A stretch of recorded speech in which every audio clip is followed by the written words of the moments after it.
कभी लगता है कि हमारे यहाँ मुल्क में दो मोदी हैं। एक मोदी जो कभी कभार कोई असर्शन करता है और बाद में एब्डिकेशन को स्ट्रेटजी मान के अपना कारोबार चला रहा है। हमारे को बात समझ में नहीं। वेस्ट बंगाल जैसे प्रदेश में कम से कम रेड लाइंस तो, किसी भी प्रदेश में स्टेट की रेड लाइंस तो मालूम होनी चाहिए, लेकिन वो रेड लाइंस कहीं पे भी नहीं है। थ्रेशोल्ड ऑफ टॉलरेंस कहीं पे भी डिफाइंड नहीं है।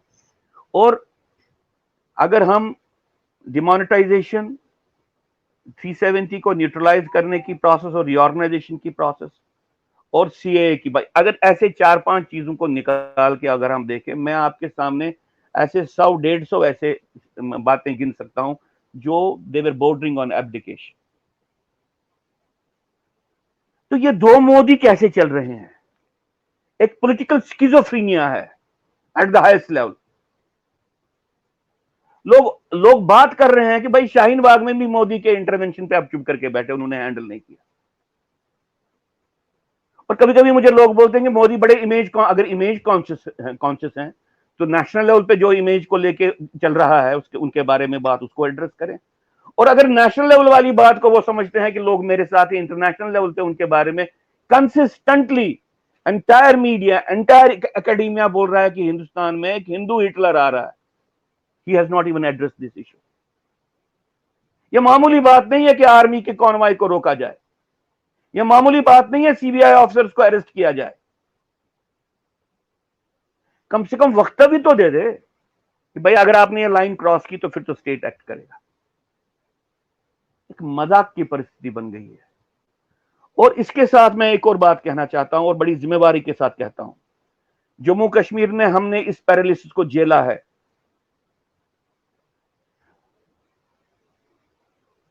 पूरे हिंदू रिस्पांस को, जब तक भाजपा अपोजिशन में थी तो हिंदू रिस्पांस आ रहा था।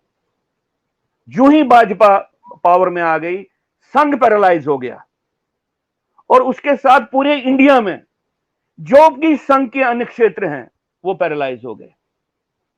जम्मू कश्मीर में रेगुलर घटनाएं हुई, किलिंग्स की घटनाएं हुई, किश्तवाड़ में हुई, भद्रवाह में हुई, रसना का वो कांड हुआ। हमने देखा कि किसी को मालूम नहीं मुझे क्या करना है। शाहीन बाग के कॉन्टेक्स्ट में आपने देखा होगा कि पैरालिसिस है। एक ऐसी परिस्थिति में जब हम देख रहे हैं कि एक सिविल वॉर का वातावरण निर्माण किया जा रहा है, ऐसी परिस्थिति में अगर हम इस भ्रम में रहेंगे कि आगे आने वाले संकट में संघ के अन्य क्षेत्र सामने आके इस समाज को बचाएंगे, तो इससे बड़ी भूल कोई नहीं होगी। ये पैरालिसिस आपका मैनिफेस्ट बंगाल में भी है, ये पैरालिसिस आपका मैनिफेस्ट दिल्ली में भी है, ये पैरालिसिस हर एक स्तर पे है और इस पैरालिसिस को समझने की भी जरूरत है। अगर यह कहा जाए कि इस्लाम के बगैर हिंदुत्व कुछ नहीं है, इस देश में सारे रहने वाले हिंदू हैं, अगर यह कहा जाए कि हमको अभी 10 साल के लिए अपने देवी देवताओं को पूजना बंद करना चाहिए और फिर मातृभूमि की पूजा तो इट्स अ सैक्रेड ज्योग्राफी। देवी देवताओं के कारण ही तो मातृभूमि है, उनको पूजना कैसे बंद कर दें?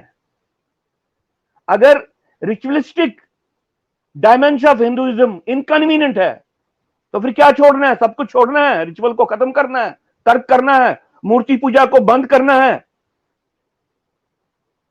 एक एब्रमाइजेशन ऑफ आरएसएस आपके नजरों के सामने है, उसके लक्षण। और ये प्रोसेस इतनी फास्ट चलती है। जिस दिन अंग्रेजों ने अकाली पॉलिटिक्स को खड़ा किया, सिख एलिनेशन को बिल्ड करने में 50 साल में बिल्कुल दूसरी दिशा में ले गए।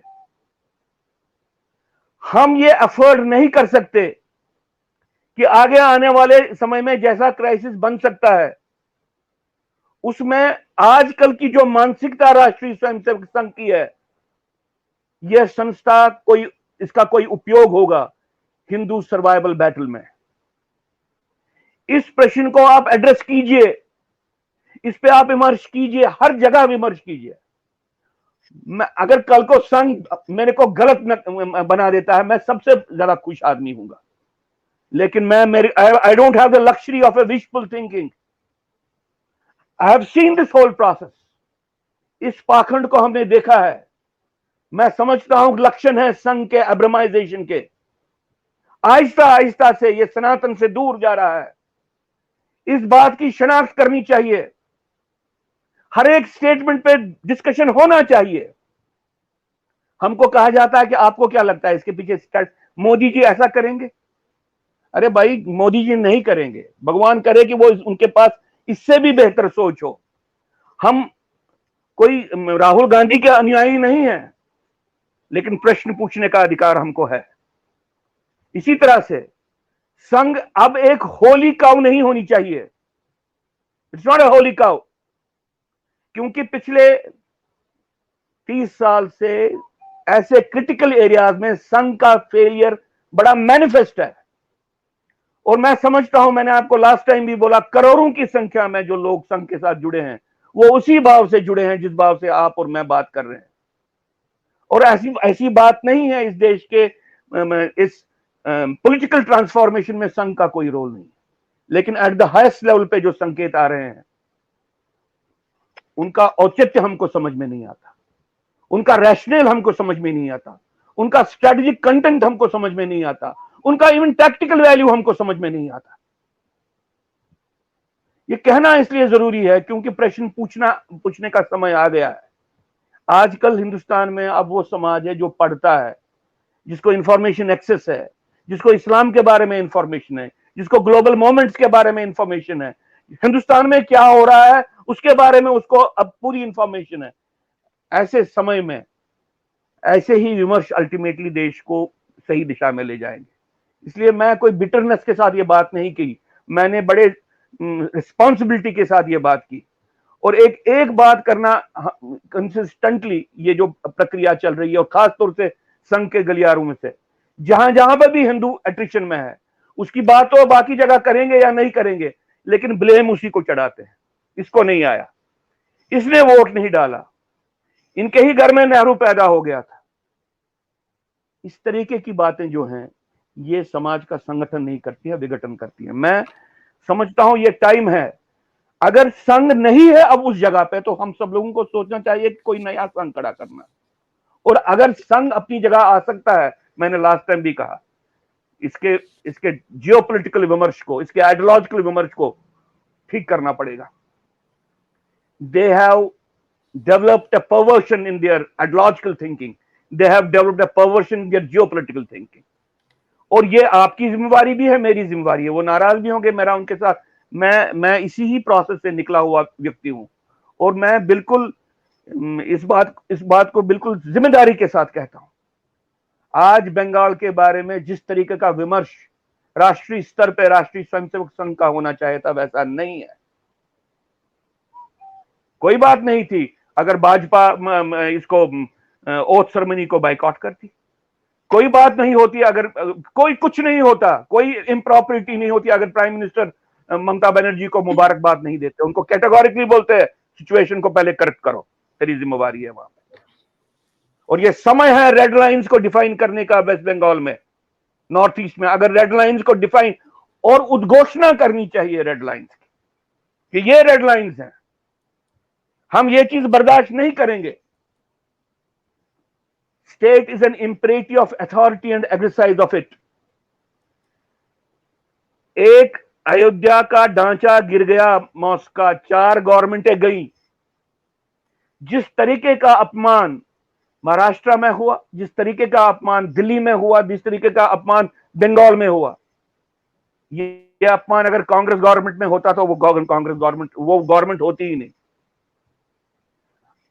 किन गैलरीज को प्ले कर रहे हैं, किन से सर्टिफिकेट लेनी है, किन से मेडल लेने हैं, ये बात तो सोचने हम ये बहुत बहुत बहुत दिल को दुख पहुंचता है कि ये बातें करनी पड़ती हैं, लेकिन ये बातें करनी है, ये समय आ गया है। डॉक्टर साहब ये बताइए, यदि हमें एक छोटा एक्शन प्लान बनाना हो 3-4 पॉइंट का अगले 5 वर्ष के लिए, एक शॉर्ट टर्म, तो हम भारतीय समाज के लिए और उसमें भी विशेषकर हिंदू समाज के लिए किस प्रकार का एक्शन प्लान बना के और संघ को और भाजपा को दबाव में लाके उस एक्शन प्लान को लागू करवाएं?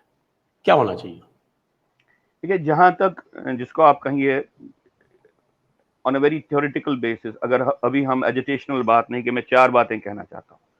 हिंदू समाज को समझना चाहिए कि उनके प्रति 1000 साल से एक जिनोसाइडल वॉर चल रहा है और ये वॉर समाप्त नहीं हुआ। इसको रिकॉग्नाइज करना चाहिए, सिर्फ एज अ फैक्ट नहीं। हमारे संस्कृति के साथ एक निरंतर युद्ध चल रहा है और इस युद्ध का प्रतिकार हमको करना है। यह संकल्प हमको लेना चाहिए। यह हमारी पूजा पद्धति में भी आना चाहिए। यह हमारे किसी भी संकल्प का हिस्सा बनना चाहिए। We have to put a halt to this genocide war. एक बात। दूसरी बात, इस जिनोसाइड वॉर का रिवर्सल होगा जहां पे भारत की धरती पे जिनोसाइड हो रहा है। It has to start from Kashmir, the reversal of. और इसलिए ये हिंदू को कहा, ये जब तक ना जिनोसाइड रिवर्स होगा, माइग्रेशन रिवर्स नहीं, जिनोसाइड रिवर्स होगा, उसके लिए बहुत जरूरी है कि भारत सरकार को बिल्कुल फोर्स करना चाहिए कि आप जिनोसाइड के प्रति एक लॉ लाओ।